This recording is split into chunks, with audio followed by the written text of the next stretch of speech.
वीर हनुमान की वीरता के बारे में तो सभी जानते हैं और उनके जन्म से लेकर उनके राम मिलन तक की कथा भी आप सभी ने सुनी ही होगी।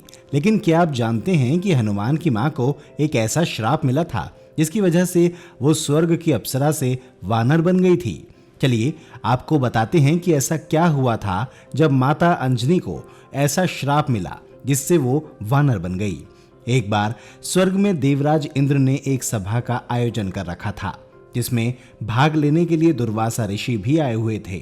सभा में किसी बात को लेकर विचार विमर्श चल रहा था कि सभा के बीच में एक पुंजकस्थली नाम की इंद्रलोक की अप्सरा बार बार इधर से उधर चक्कर लगाने लगी, जिसकी वजह से सभा अव्यवस्थित होने लगी।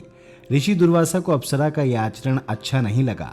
उन्होंने कई बार अप्सरा पुंजकस्थली को टोका लेकिन वो नहीं मानी, जिसके बाद उन्हें क्रोध आया और उन्होंने उसको श्राप दे दिया कि तू कैसी देव अप्सरा है जो वानरियों की तरह बार बार आ जाकर सभा में व्यवधान डाल रही है। जा, अपनी इस आदत के कारण तू वानरी हो जा।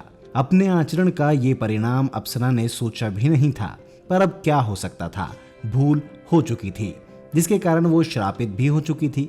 बाद में उसने हाथ जोड़कर दुर्वासा ऋषि से कहा, हे ऋषिवर, अपनी मूर्खता के कारण मैं अनजाने में ऐसी भूल करती रही और आपकी गर्जना पर भी ध्यान नहीं दिया।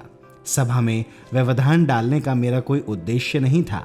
कृपया बताइए अब आपके इस श्राप से मेरा उद्धार कैसे होगा।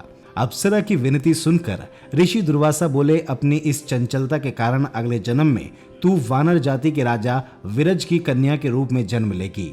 तू देव सभा की अप्सरा है, इसलिए तेरे गर्भ में एक महान बलशाली यशस्वी तथा प्रभु भक्त बालक का जन्म होगा। अप्सरा ने राजा विराज की कन्या के रूप में जन्म लिया, जहां उनका नाम अंजनी पड़ा।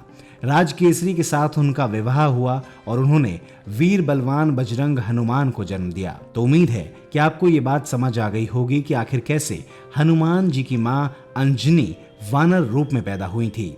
अगर आपको हमारा ये वीडियो अच्छा लगा हो तो कमेंट में जय हनुमान जरूर लिख दीजिएगा।